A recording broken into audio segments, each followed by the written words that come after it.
तो मालिक का नाम, प्रभु का नाम सुखों की खान है, पर सही ढंग से, सही तरीके से अगर लिया जाए तो इसका असर बेइंतहा ज्यादा है। डॉक्टर कोई भी मेडिसिन देते हैं, पुरातन समय में भी वैद्य कोई दवा देते थे, कोई भी दवाई दी जाती थी तो उसके साथ परहेज बताई जाती थी। बिन परहेज के दवा ली जाती थी तो वो फायदा नहीं होता था जो होना चाहिए। तो इसी तरह ओम हरि अल्लाह वाहिगुरु गौड़ खुदा रब का नाम है, अगर यह परहेज के साथ जो नियम बताए जाते हैं, सूफी संत पीर फकीर समझाते हैं कि भाई राम नाम की दवा, मालिक के नाम की दवा आप लें, और ये 3 नियम हैं, 3 परहेज हैं, ये बुराइयां आपने नहीं करनी। उनको मानते हुए जब आप राम नाम का जाप करते हैं, प्रभु परमात्मा की भक्ति इबादत करते हैं, तो यकीनन आपकी हर जायज मांग की तरफ आप कदम बढ़ाते चले जाते हैं। कई बार इंसान कहता है कि यह मांग तो मेरी जायज थी, पूरी क्यों नहीं हुई? आप नहीं जानते जायज क्या है और नाजायज क्या है। ये तो समय के गर्भ में छुपा वो राज है जिसे परम पिता परमात्मा जानता है। इंसान इसे नहीं समझ सकता। तो आप भक्ति करो, इबादत करो, सुमरन करो, फल परम पिता परमात्मा पे छोड़ो। हां, जो आपकी इच्छा है, जो आप हासिल करना चाहते हैं, उसकी प्रार्थना कर दीजिए और फिर प्रभु के नाम का सुमरन कीजिए, भक्ति कीजिए। अगर फिर भी वो आपकी मांग पूरी नहीं हो पा रही तो हो सकता है आपके लिए उसमें कुछ नुकसानदायक हो सकता है जिस समय आप उतावलापन कर रहे हैं वो आपके अनुकूल ना हो, इसलिए वो अपने हिसाब से हर चीज को जरूर करता है अगर कोई भक्त उसकी भक्ति इबादत करता है। पर समय का प्रतिकूल प्रभाव पड़ेगा या अनुकूल पड़ेगा, ये तो राम जी को पता है। उदाहरण के तौर पे छोटे बच्चे हर चीज में हाथ मारते हैं, हर चीज मांगते हैं, मैं ये भी ले लूं, मैं वो भी ले लूं। क्या दहकता अंगार आप अपने बच्चों के हाथ में दे देंगे? क्योंकि छोटे बच्चे को कुछ भी दिखाई देता है तब उसकी बुद्धि विवेक एक ही बात कहती है कि ये खाने वाली चीज मुंह में डाल ले। आपने बच्चे जिन्होंने पाले पोसे हैं वो जानते हैं। तो अगर वहां से कोई कोबरा गुजर रहा है तो वो चमकीला है, तो क्या बच्चा जिद करता है कि मैंने पकड़ना है, तो क्या आप पकड़ा देंगे हाथ में? कभी नहीं। तो उसी तरह हे मालिक के प्यारो, हे मालिक के भक्तों, आप मालिक से लड़ाई जितनी मर्जी करते रहो, पर जो समय आपके अनुकूल होगा, जिस समय में आपकी वो जायज मांग पूरी करनी है उसी समय में वो पूरी करेगा। अगर और किसी टाइम पे करेगा तो हो सकता है आपका नुकसान ज्यादा हो जाए।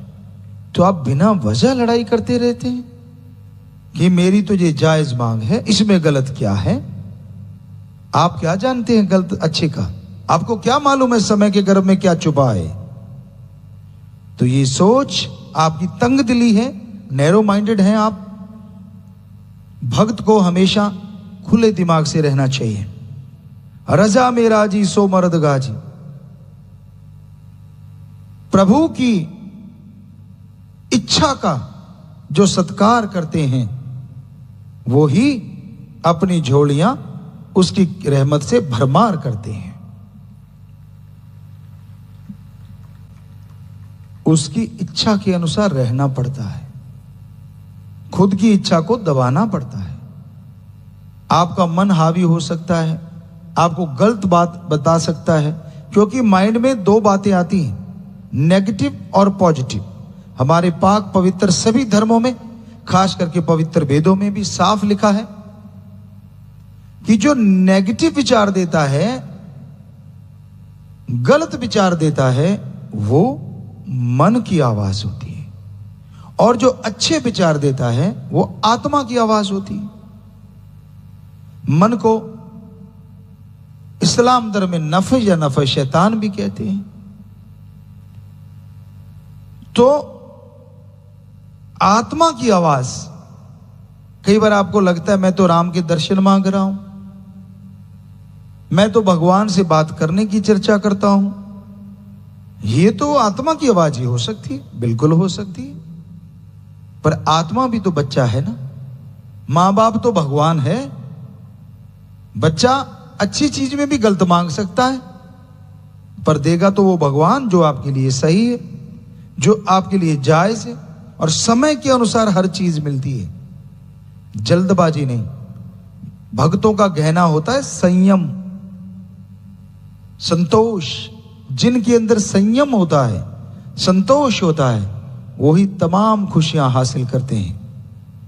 जो जल्दबाज के चक्कर में होते हैं, कई बार वो प्रभु से दूर भी हो जाते हैं, अपने मन की वजह से या मन के ख्यालों की वजह से।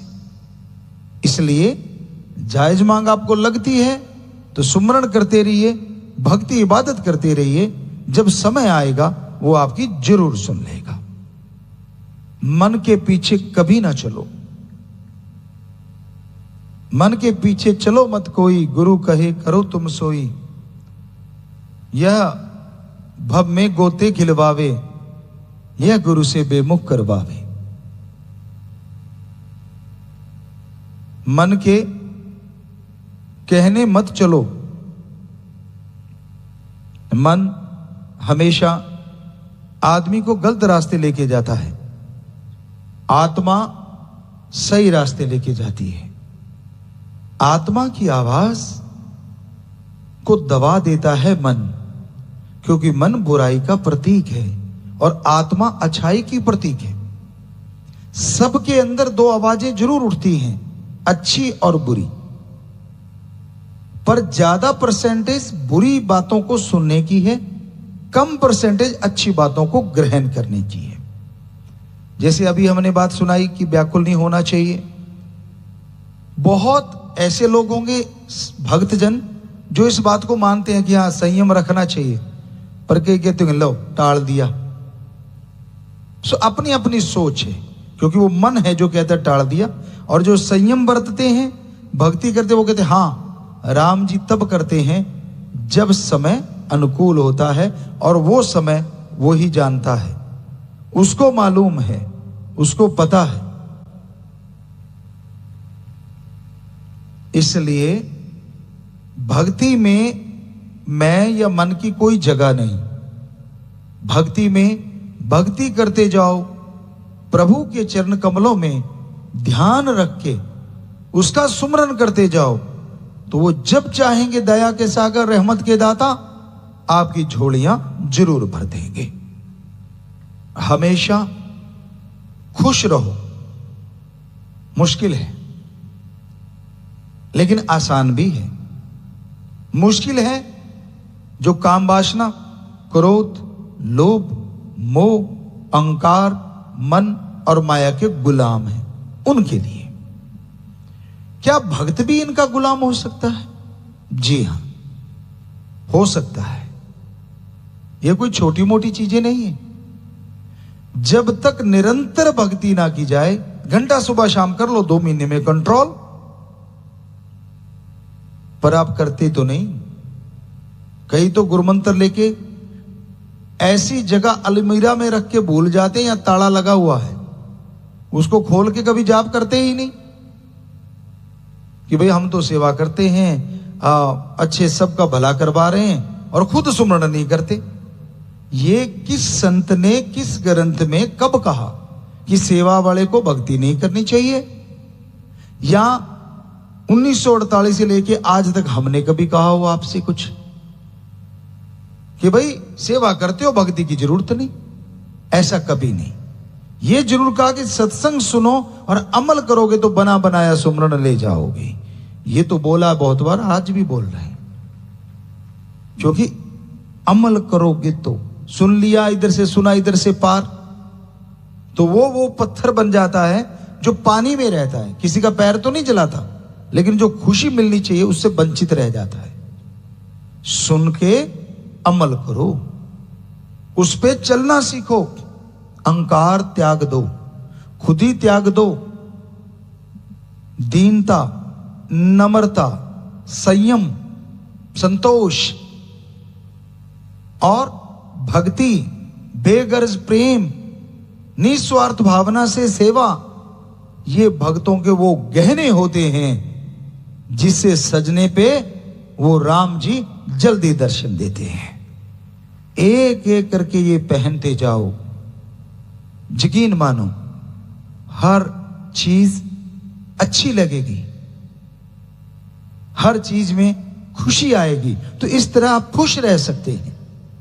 अदरवाइज इस दुनिया में और खुशी, लोग तो ढूंढते फिरते हैं खुशी है किधर, कहां है वो हंसी।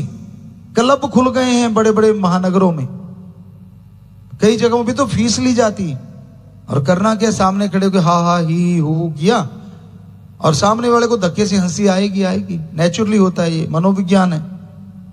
लेकिन जब तक अंदर की सफाई नहीं होती, दिमाग से कचरा नहीं निकलता, गम, दुख, दर्द, चिंता, टेंशन, ईर्ष्या, नफरत, दोई, द्वेष, ईगो, ये चीजें नहीं जाती, तब तक सच्ची खुशी, सच्ची हंसी चेहरे पे नहीं आ सकती। सच्ची खुशी, सच्ची हंसी कैसी होती है? अगर आप देखना चाहें तो नन्हे से बच्चे को कभी हंसता देख लें, जो 6-7 महीने का है, 5 महीने का, 4 महीने का, 9 महीने का, उसको हंसता देखें आप, आपको पता चल जाएगा सच्ची खुशी कैसी होती है और सच्ची हंसी कैसी होती है। क्योंकि उसके दिमाग में कोई टेंशन नहीं, कोई ईर्ष्या नहीं, कोई द्वेष नहीं, कोई काम वासना, क्रोध, लोभ, मोह, अहंकार नहीं, वो बिल्कुल निर्मल है। भगवान जी से अभी अभी बिछुड़ के आया है, रोता कभी कभार, लेकिन उसकी जो हंसी है, उसकी जो खुशी है, वो कमाल की होती है। वो आप भी कर सकते हैं, कितने भी बड़े क्यों ना हो जाए, चेहरे पे नूर रहेगा, सलबटे नहीं पड़ेंगे ऐसे जैसे खेस दरियों में पड़ जाती, चेहरे पे नूर होगा, अंदर सुरूर होगा, तभी चेहरे पे नूर होगा। और राम जी का नाम जपोगे और ये गहने पहनोगे तो जरूर होगा, आज नहीं तो कल होगा। बात अमल करने की है, मुंह लटकाने से कुछ मिलता नहीं, सीधी सी बात। कितना ही मुंह लटकाए रखो, रोने से मां दूध देती है तो भगवान जी क्या मां से कम है? वो रोने ही नहीं देते, पहले ही नियामतें बख्श देंगे, पर उसको बुलाओ तो सही। रोना मां को बुलाना होता है और इधर रोना नहीं, सुमरन करना होता है, ये भगवान को बुलाना है, बस फर्क इतना है। उधर रोने पे मां दूध देती है, ये कहावत मशहूर, और इधर भक्ति करने पे मालिक नियामतें बख्शते हैं, ये कहावत मशहूर। सेवा करो, भक्ति करो, उसकी इबादत करो, बैठे बैठाए कुछ हासिल नहीं होता। आप रूठते रहिए, आप मुंह लटकाते रहिए, कुछ मिलने वाला नहीं। कहते जी गमी इतने हैं, चिंता इतनी है। क्या आपकी चिंता करने से किसी काम में सफलता मिलती है? अगर हां तो सारे परिवार को चिंता पे बिठा दो, सफलता 2 दिन वाली 1 घंटे में मिल जानी चाहिए। आप आजमा के देख लो, बल्कि और काम खराब हो जाएंगे। तो जितनी चिंता, जितनी टेंशन आप करते हो, उतने ही आपके अंदर नेगेटिविटी आती है। फ्रेश माइंड रहो, इंजॉय, कुछ भी हो रहा है वो राम जी की रजा में हो रहा है, भगवान जी की रजा में हो रहा है, तो मस्त रहो और टेंशन ना लो। जो होना है वो होगा, होके ही रहेगा। और फिर मस्त क्यों नहीं रहना चाहिए? आप भक्त हैं, राम नाम से जुड़े हैं, टेंशन फ्री तो अपने आप ही है। जो छोड़ो मालिक पे छोड़ दो, तू जाने तेरा काम, मेहनत मैं करूंगा बाकी करेगा राम, तू जाने तेरा काम, बस इतना सा कहना। लेकिन नहीं, आप टांग घुसेड़ते हैं, राम जी को क्या पता, मुझे ही पता है। जब ज्यादा घुसेड़ते हो तो वो उसमें थोड़ा बड़ भी पड़ जाता है, फिर टेंशनें शुरू हो जाती। आपका काम मेहनत करना है, दिन रात एक कर दो, मेहनत में लगे रहो, सुमरन भी करो, सेवा भी करो, और आपका जो भी बिजनेस व्यापार काम धंधा है, मेहनत की कमाई, हक हलाल की रोजी रोटी वो करके खाते रहो, तो यकीनन आप हमेशा खुश रहेंगे। हीरा अनमोल जन्म मनुष्य शरीर। बाकी जितने भी शरीर हैं हालांकि दुर्लभ हैं, लेकिन आत्मा के लिए जो शरीर सबसे दुर्लभ है, किसी भी मोल पे कहीं भी खरीदा नहीं जा सकता, वो मनुष्य शरीर है। और ये दुर्लभ इसलिए कहा गया कि आत्मा को ओम हरि अल्लाह राम से बिछड़े हुए सदियां गुजर गई, युग बीत गए, मालूम नहीं कब से आत्मा तड़फ रही है, व्याकुल है, और तड़फती हुई आत्मा को, व्याकुल आत्मा को आवागमन से, जन्म मरण से आजादी का मौका किसी जन्म में मिला है तो वो जन्म है मनुष्य शरीर, मनुष्य जन्म। बाकी जितने भी शरीर हैं उनमें आत्मा आवागमन से आजाद नहीं हो सकती, जन्म मरण से आजाद नहीं हो सकती। सिर्फ मनुष्य शरीर में ही प्रभु ने मौका दिया है, मालिक ने मौका दिया है कि ये जन्म मरण से आजाद हो जाए। लेकिन ये संभव तभी है जब सुमरन किया जाए, जब भक्ति की जाए। जब तक जीवात्मा मनुष्य शरीर में ओम हरि अल्लाह राम की भक्ति इबादत नहीं करती, तब तक आवागमन से आजाद नहीं हो सकती। जन्म मरण का चक्कर बड़ा लंबा है। धर्मों में हमने पढ़ा सदियां गुजर गई आत्मा को भटकते हुए, युग बीत गए, अलग अलग धर्मों में भाषा जरूर अलग अलग है, लेकिन सबका मतलब यही है कि आत्मा को मालिक से बिछुड़े युग हो गए, सदियां गुजर गई, बहुत समय हो गया। एक जन्म मरण का दुख भयानक है, और 84 लाख बार जन्म लेना, 84 लाख बार मरना, उसका दर्द कितना आत्मा को सहना पड़ता होगा, कहने सुनने से परे। मनुष्य शरीर जो सर्वोत्तम है, इसके जन्म मरण का जो दुख है वो धर्मों में लिखा है कि जन्म के समय आत्मा जठर अग्न में रहती है, मां के गर्भ में रहती है, बहुत टेम्परेचर होता है, चारों तरफ गंदा खून, आत्मा शुरू में आ जाती है और फिर शरीर बनता है। तो वो व्याकुलता, बेहद परेशानी, तड़पती हुई आत्मा मालिक को बुलाती है, मालिक का नाम लेती है, मालिक में लिब लग जाती है, और आत्मा तड़पती हुई व्याकुलता से मालिक को बुलाती है, तो उसका ध्यान मालिक से जुड़ जाता है, उसका ख्याल मालिक से लग जाता है, तब जाके ये शरीर बनता है, शरीर की रचना होती है।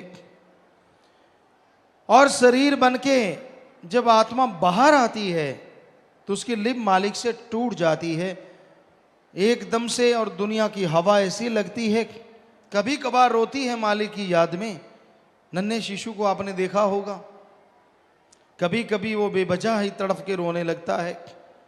वो उस मालिक से टूटी लिब की वजह, उसका ध्यान मालिक से ताजा ताजा टूटा होता है।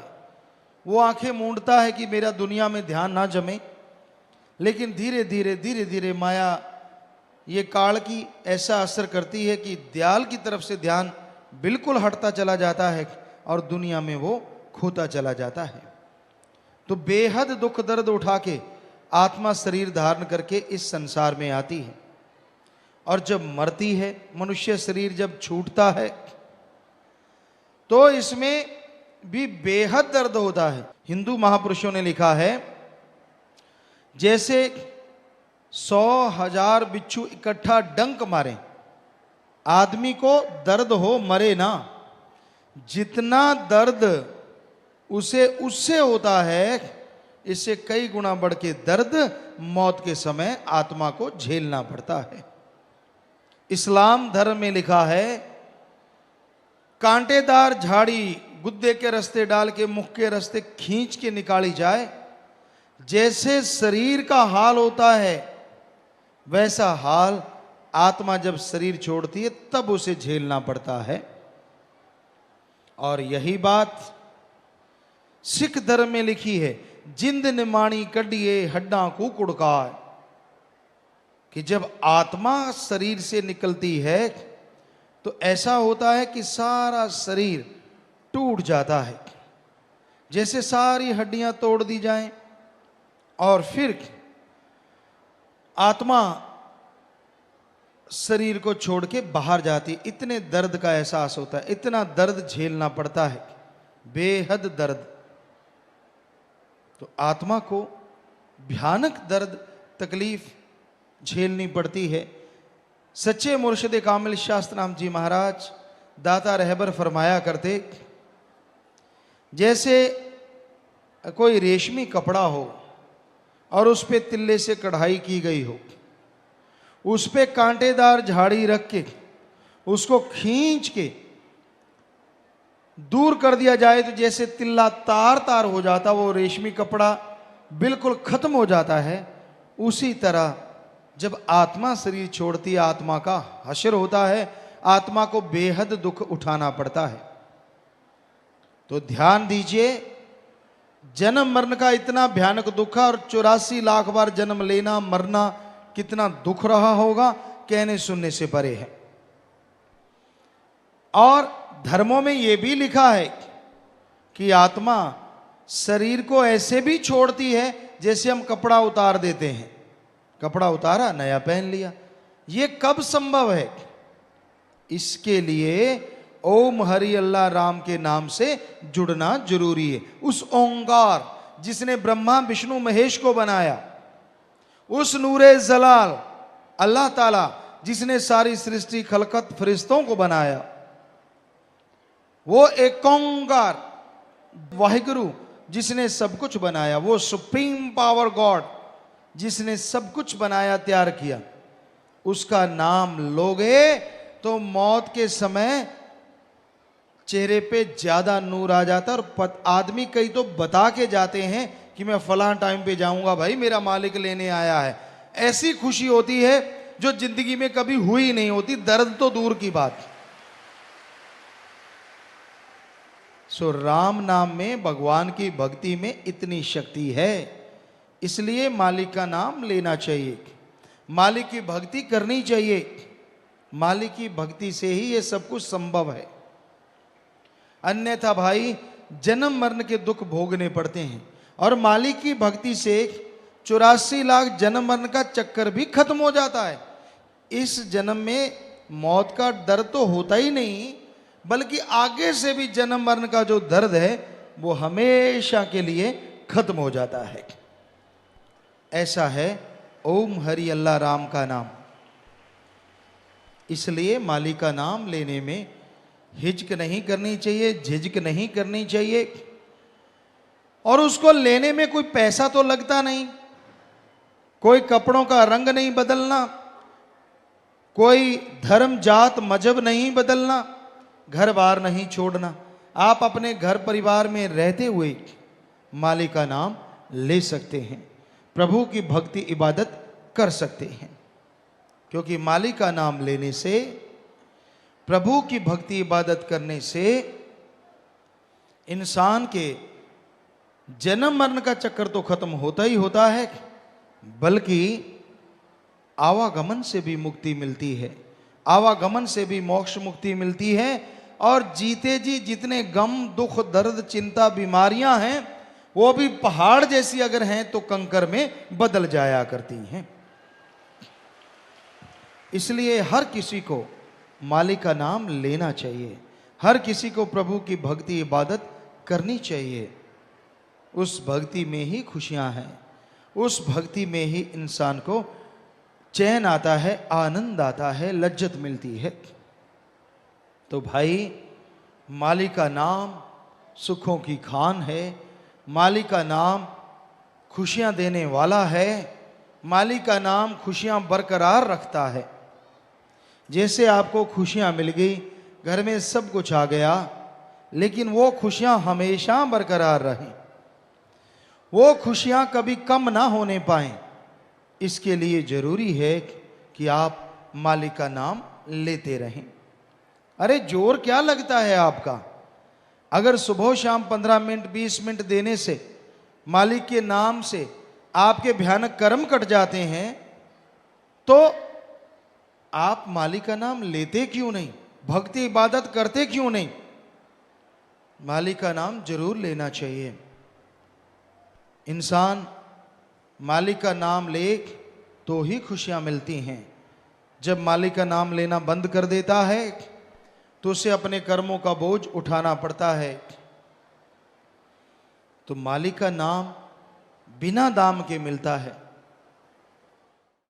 मालिक का नाम लेने में कोई दाम नहीं लगते, और हैरानी है फिर भी लोग, मैं फिर देखूंगा, फिर सोचूंगा, अभी ठहर के लूंगा। क्यों भाई? क्या तेरे पास भरोसा है कि वो आने वाला टाइम तेरे हाथ में है? श्वास आए ना आए, ये तो राम जी जाने, अल्लाह मालिक जाने किसके कितने श्वास बकाया हैं। इसलिए ये बहुत जरूरी है कि आप समय रहते मालिक को याद करो, भक्ति इबादत करो। जो समय की कदर करते हैं उन पे ही मालिक का रहमो करम बरसा करता है, और जो समय की कदर नहीं करते वो हमेशा पश्चाताप में रहते हैं। तो मनुष्य जन्म रूपी समय आपके हाथ से फिसलता जा रहा है। इसमें उस परम पिता परमात्मा का नाम जपो। दुनिया में ऐशो आराम के लिए आप कितना साजो सामान जुटाते हैं। गाड़ी चाहिए, रहने को बढ़िया घर बंगला बगीचा चाहिए, अच्छी औलाद हो, तंदुरुस्ती चाहिए, अच्छा खाने पीने का सामान चाहिए। पर ये सारा तभी अच्छा लगता है अगर शरीर तंदुरुस्त है। बीमार इंसान को सोने के कमरे में बिठा दो, गोल्ड के कमरे में बिठा दो, 10 एसी लगा दो, क्या उसे कोई चैन आएगा? उसे कोई असर नहीं, चाहे आम मकान में हो चाहे उसमें। वो चारपाई पे लेटा है, कर्रा रहा है, दर्द ही दर्द शरीर में हो रहा है। इससे अच्छा है कि वो तंदुरुस्त रहे, चाहे एसी ना हो, गोल्ड ना हो, चाहे एक पेड़ के नीचे ना रहना पड़े, पर तंदुरुस्त जैसा कोई सौगात नहीं। तो अगर जीवन में तंदुरुस्ती चाहते हो कि आपको बीमारियां लगे ही ना, तो राम का नाम रेगुलर जपा करो। जैसे सुबह सुबह उठते हो, चाय नाश्ता लेना जरूरी, आप लेते हैं, खाना लेना जरूरी, दिन को भी खाना टाइम पे लेते हैं, नहीं लेते तो अंदर चूहे कूदते हैं। सारा काम आप टाइम पे करते हैं। एक ही काम है जो टाइम पे नहीं करते, राम का नाम, अल्लाह की इबादत, वाहिगुरु की याद। उसके लिए भी टाइम निश्चित कर लो कि हाँ भाई, मैं इस टाइम नाम जपूंगा, रात को भी इस टाइम जपूंगा ही जपूंगा। और उसका नाम जपने से तंदुरुस्तियां आएंगी, घर में बरकत आएगी, और आने वाली परेशानियां उड़ती चली जाएंगी। क्यों नहीं थोड़ा सा टाइम देते? क्यों नहीं जरा सा समय देते? पता नहीं क्या इतना काम है आपके वश में हो, मौत आने वाली हो तो जमदूत को भी रिश्वत दे दो, मेरा अभी काम बाकी है यार, 5 लाख ले जा, मुझे कुछ दिन के लिए छोड़ जा। पर वहां रिश्वत नहीं चलती। जब टाइम आ गया उसने तो आपकी सुननी नहीं, झट से ले जाना है। सो आप ये कहते हैं मुझे काम बहुत रहता है, सत्संग में नहीं आ सकता, बड़ा काम धंधा है, इमरजेंसी हो जाए, तेरा बच्चा बीमार हो जाए, देखते हैं काम कैसे चलेगा। कैसे छुट्टी ले लेता है झट से, तब काम कौन चलाता है? क्योंकि सत्संग को जरूरी नहीं समझता इंसान। जबकि सत्संग में बना बनाया सुमरन बचनों पे पक्के रहने वाले बेतहा ले जाते हैं। सो ये बहानेबाजी बड़ी अजीब लगती है जब हम पूछते हैं किसी से, आप आए नहीं भाई, सत्संग आया करो बेटा। बहुत काम धंधा रहता है, बहुत रहता है भाई। वाकई वाकई रहता है इतना काम धंधा कि आप सत्संग का 1-2 दिन नहीं निकाल सकते? हमें तो नहीं जचता, आप साफ और सफेद झूठ बोल रहे हैं। क्योंकि और कामों, ससुराल में शादी हो, देखते हैं कैसे नहीं जाते आप, मत जाओ। तब कैसे काम चल जाता है दफ्तरों में? तब तो 4 दिन की छुट्टी और 4 दिन की एप्लीकेशन दोस्त को पकड़ा के जाते हैं। यार ससुराल में शादी है, छुट्टी तो मैंने ले ली, बाई चांस वहां 1-2 दिन ज्यादा लगे तो एप्लीकेशन आगे कर देना। क्यों? क्योंकि वहां जीजाजी जो होनी है, घर का जवाई राजा आया है, और जवाई राजा यूं, वैसे कोई पूछता ही ना हो जाए तो। पर वैसे तो वहां कैसे काम चल जाता है भाई दफ्तरों में? कैसे सब जगह से छुट्टी मिल जाती है? सत्संग क्या फजूल है? अरे सत्संग फजूल के पाप कर्मों को जो आपको भोगने पड़ रहे हैं जला के राख कर देता है। इसलिए सत्संग में जरूर आया करो। हर धर्म में लिखा है, हमने सारे धर्म पढ़े हैं सदगुरु की कृपा से। हर धर्म में लिखा है सत्संग में भगवान विराजमान होते हैं और बेइंतहा मूसलाधार दया में रहमत बरसाते रहते हैं। क्या पता कौन सी रहमत आप पे बरस जाए और कैसे आप दोनों जहान की खुशियों से माला माल हो जाएं। क्योंकि दुनिया में रहते तो आपको राम याद नहीं आता, घाटा पड़ने लगता है तो भगवान याद आता है, बीमारी लग जाए तो भगवान याद आता है, बच्चा बीमार हो, घर में तकलीफ हो, शरीर में दर्द हो तो भगवान याद आता है। वैसे तो तरह तरह की पार्टियां हैं, तरह तरह के दिन रखे जा रहे हैं और उनमें एंजॉय करो, बस सारा दिन एंजॉय ही है, गप मारने का, चुगली करने का, निंदा करने का। किट्टी पार्टी है जी, उसमें क्या होता है, तेरा पति ऐसा, तेरा फलाना ऐसा, तेरा धिंकड़ ऐसा। ये चुगली पार्टी रहे तो अच्छा नहीं लगेगा। कर कोई नाम ने, माता बहनों बुरा ना मानना, वैसे रखना तो यही चाहिए ना भाइयों को भी। जो भी आप एंजॉय के लिए पार्टी लगती है, एंजॉय चुगली पार्टी कैसा रहेगा? कभी नहीं रखोगे। वैसे होता तो यही कुछ है।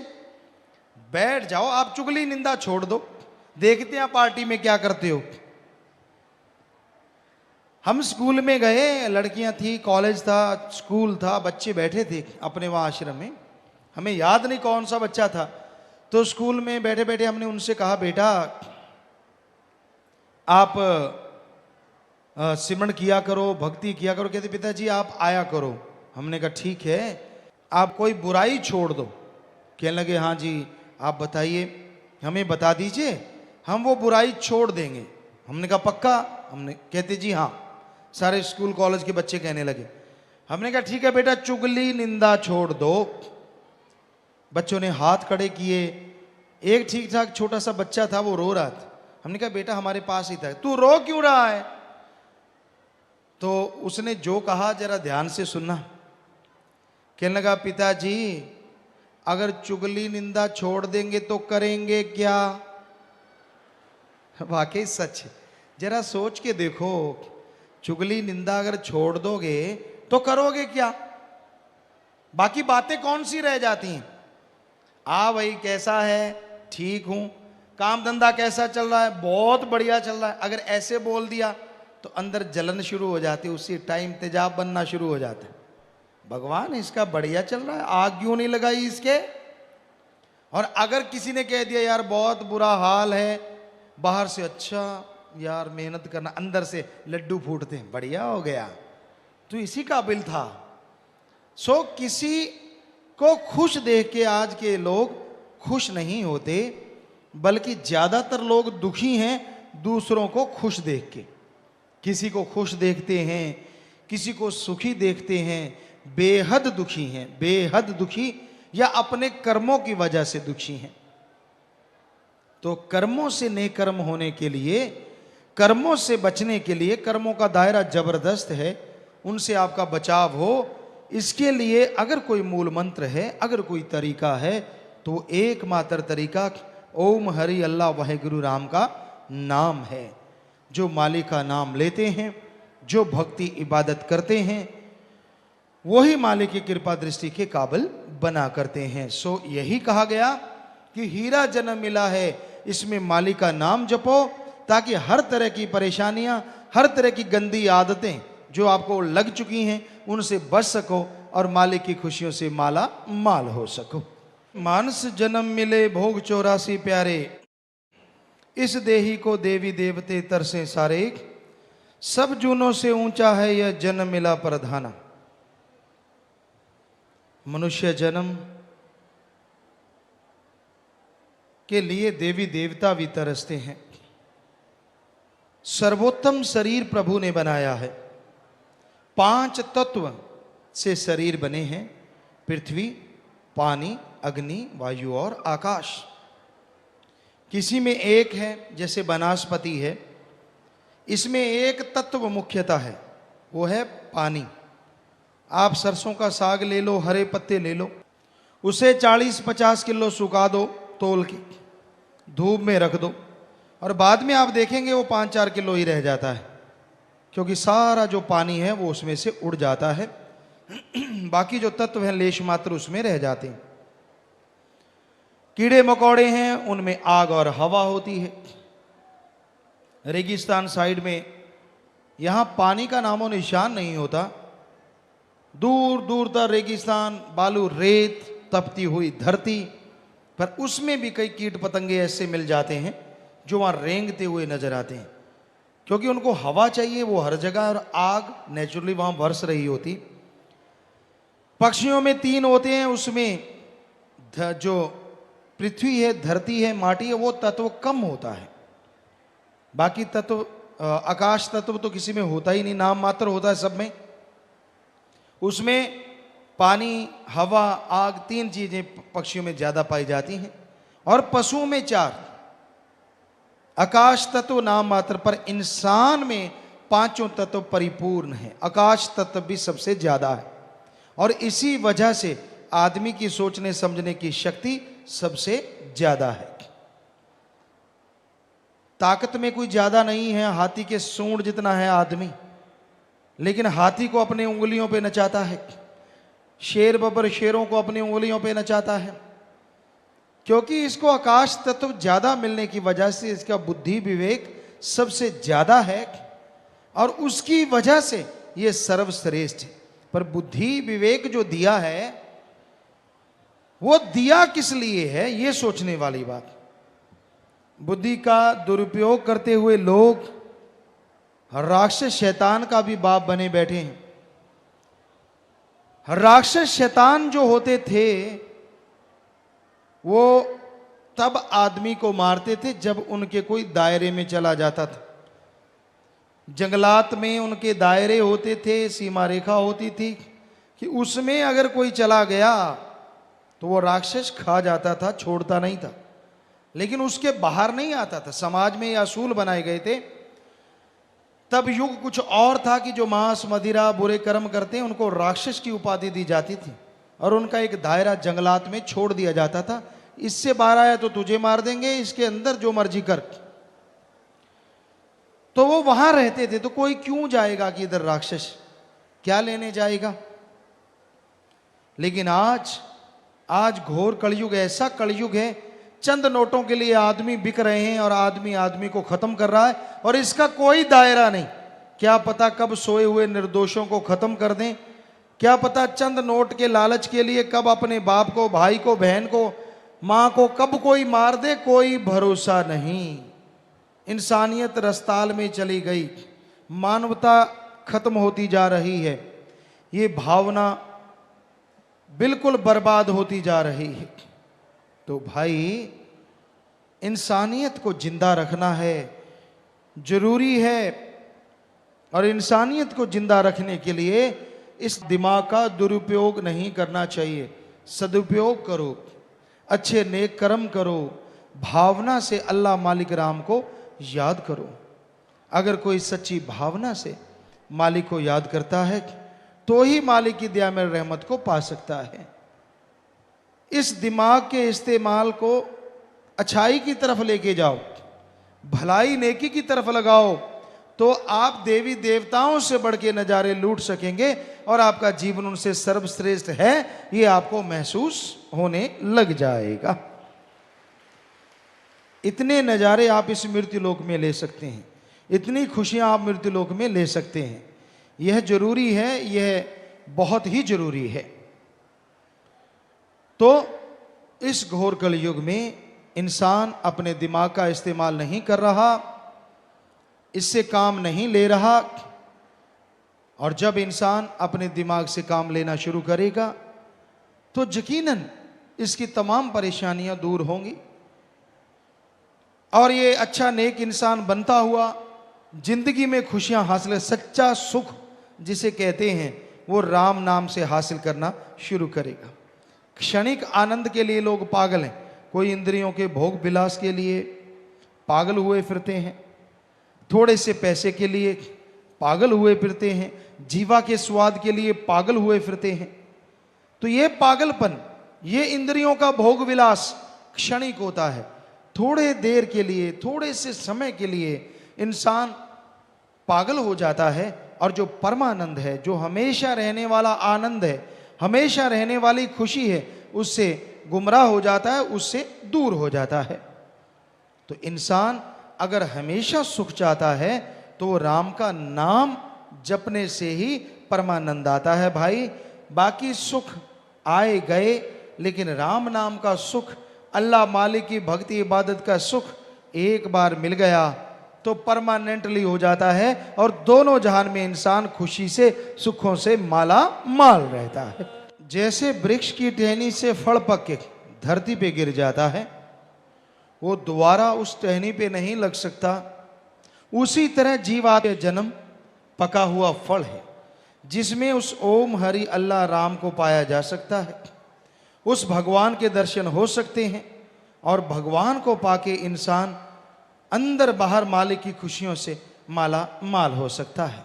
यह संभव है अगर इंसान प्रभु के नाम का सुमरन करे, अगर उस मालिक की भक्ति करे तो आवागमन से मुक्ति मिलेगी और तमाम सुखों को हासिल करेगा।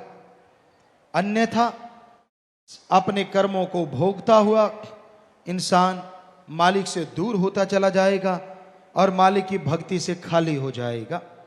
तो भाई, अगर आप जिंदगी में सुख चाहते हो, अगर जिंदगी में परमानंद चाहते हो, तो आप राम नाम, ओम हरि अल्लाह मालिक की भक्ति इबादत नियमानुसार करो। जैसे खाने पीने के लिए, काम धंधे के लिए नियम है, उसी तरह मालिक की भक्ति इबादत के लिए भी नियम बनाओ, ताकि मालिक की कृपा हो सके, मालिक की दया में रहमत के काबिल बन सको, और वो तमाम खुशियां आपकी झोलियों में आ जाएं जिसके बारे में आपने कभी कल्पना भी नहीं की होती। ये संभव है, आदमी के लिए हर चीज संभव है, पर अगर मालिक का नाम जपे, मालिक की भक्ति करे, तो वो खुशियां मिलती हैं जो कर्मों में नहीं भी होती। तो आप अपने कर्म खुद बना सकते हैं। कहते हैं भगवान ने जितना लिखा है उससे कम ज्यादा नहीं हो सकता,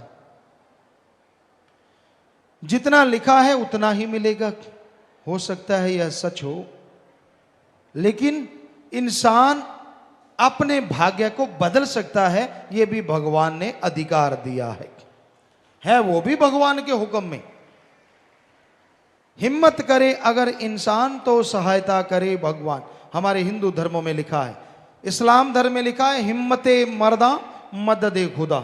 आप मेहनत कीजिए, हिम्मत कीजिए, काम धंधे में राम नाम की तरफ, दोनों तरफ मेहनत करो, सिर्फ काम धंधे में नहीं, राम नाम में भी मेहनत करो, सुमरन करो, सत्संग सुनो, भले कर्म करो, और साथ में फिर काम धंधे में मेहनत करो, तो दोनों में मालिक बरकत डालेंगे, दोनों में लाभ होगा, और मालिक की खुशियों से लबरेज आप जरूर होते जाएंगे।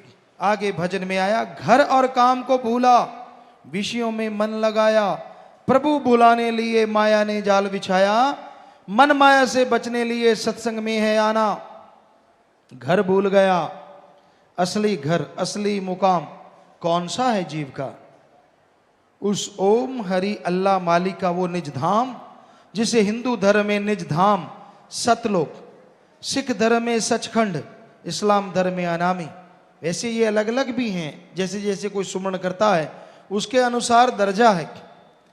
तो उस निज मुकाम को जो आत्मा का असली घर है, जीव भूला बैठा है दिन रात विषय विकार में।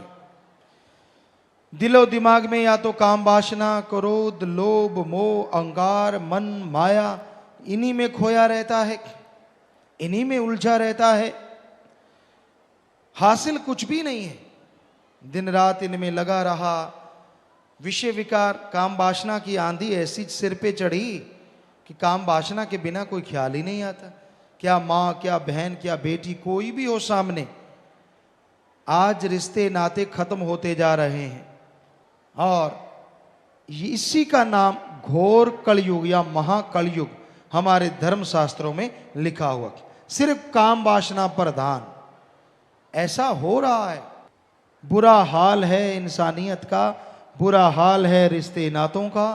बचने का एकमात्र उपाय अच्छे संस्कार माँ बाप के या फिर राम का नाम लगातार आदमी जपता रहे तो इन बुराइयों से बच सकता, वरना इनसे बचना असंभव सा नजर आता है। कबीर जी ने लिखा है, हाथी पकड़ने के लिए घास फूस की हस्तनी बना देते थे या कागजों की हस्तनी बना देते थे और वहां मलमूत्र हाथी का वहां डाल देते थे। कहते काम वासना में अंधा होता है हाथी एक टाइम पे, तो वो उसको देख के दौड़ा चला आता और वो करते क्या कि एक बड़ा खड्डा बना लेते और उसमें छत डाल देते घास फूस की और उसके ऊपर ही हस्तनी बना देते। तो हाथी को कुछ मालूम ना पड़ता, मस्ती में झूलता हुआ आता और जैसे आगे जाता तो वो गड्ढे में गिर जाता, कैद हो जाता। कई दिन भूखा रखते, खाना देते थोड़ा थोड़ा, फिर अंकुश से उसको मारते ताकि उनके काबू में रहना सीख ले, फिर कहीं जाके उसको गड्ढे से बाहर निकालती। तो ऐसे ही मन दीवाना है, ये काम वासना में, बुरी चीजों में उलझा रहता है। बुरे बुरे ख्याल, बुरी बुरी सोच, जिसे देखता है बुरा। क्योंकि जो आदमी खुद सही नहीं ना होता, उसे कोई रिश्ता नाता सही नहीं लगता।